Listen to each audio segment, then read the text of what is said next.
On August 21st, 2015, the Venezuelan government declared a state of emergency in 5, later extended to 10, municipalities on the border of Colombia, deploying up to 5,000 additional troops to the area and closing the border for what President Nicolás Maduro said would be an indefinite period. According to Raul Jungmann, a Brazil defense minister, he stated, "This is a humanitarian drama. Venezuelans are being expelled from their country by hunger and the lack of jobs and medicine. We are here to bring federal government help and strengthen the border."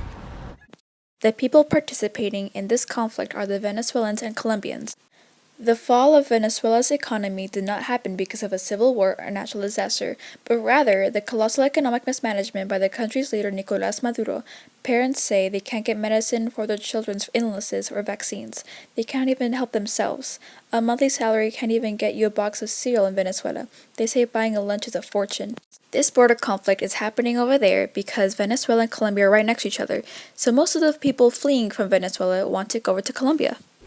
After watching thousands of Venezuelans cross the border into Colombia, some pregnant, some sick, on stretchers, some clutching newborn babies, the head of the U.S. Agency for International Development, Mark Green, said the tragedy of the exodus was compounded by the fact that it was entirely man-made. The United States is putting an additional $6 million into health and nourishing programs in Colombia to aid some of the estimated 70,000 Venezuelans that cross the border daily, some for long-term and others seeking food or medicine before returning to their homes. The Colombian armed conflict between the Colombian government and guerrilla groups has also provoked impasses between the two countries.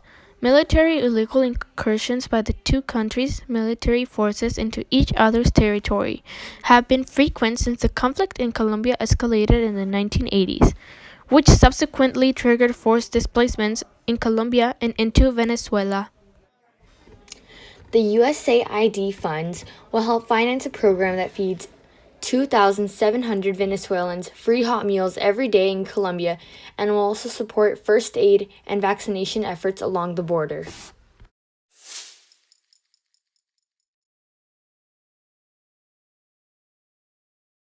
Dividen fronteras, tenemos un mismo cielo que nos acobija. Venimos a que sepan que tu bandera es mi bandera. Queremos dar gracias a la tierra colombiana y bendecir a Colombia. Unfortunately, there is not much we can do about the economy in Venezuela. It has been predicted that soon the Venezuelan inflation will go up to 1,000%. That's worse than the Great Depression. Luckily, we can try to solve this border conflict. We'd have to encourage more people to open up their borders so that the Venezuelans would have more places to go to.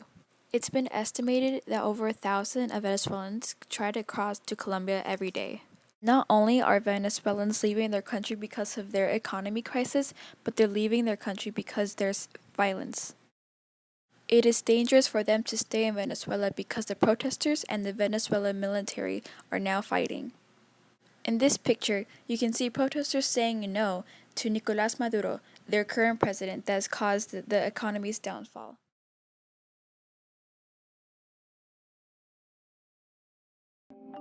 In June 2015, the Colombian government protested Venezuela's attempts to claim maritime borders in a disputed territory. This is far from the first incident the two countries have dealt with. Their history has seen a constant back and forth of diplomatic disagreements. So exactly why do Colombia and Venezuela hate each other? Well, originally, they were both part of a single country called La Gran Colombia under the leadership of Simón Bolívar. However, in the early 1800s, Bolívar's plan for a united Latin America fell apart due to infighting between member countries. Since then, Colombia and Venezuela have drifted apart ideologically and politically. A major source of their dispute is over the Gulf of Venezuela. Parts of the Gulf were allocated to both countries by the King of Spain and in a subsequent treaty. However, the maritime border was not defined, leading to both claiming portions of that territory. More significantly, Venezuela's political parties collapsed in the late 1990s. A socialist revolutionary, Hugo Chavez, was then elected as president. Chavez had been imprisoned for attempting a failed coup d'etat in Venezuela in 1992. His policies as president led to overspending, inflation, poverty, and a significantly weaker economy. Additionally, there was a major rise in corruption and murder and an influx of socialist propaganda. Meanwhile, Colombia, a capitalist country, has been struggling with a half-century-long conflict against a guerrilla group called FARC. Colombia, the EU, the US, and others consider them a terrorist organization. However, to the Venezuelan government, FARC is considered a people's army and is ideologically aligned with their Marxist-Leninist socialism.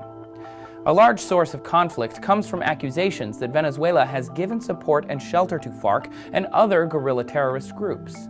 Both countries have also accused each other of entering each other's territory without permission, ostensibly to fight fleeing guerrilla fighters. FARC has been kidnapping Colombian high government officials for ransom since the 1970s. Venezuela, in turn, has been mediating prisoner exchanges between the two.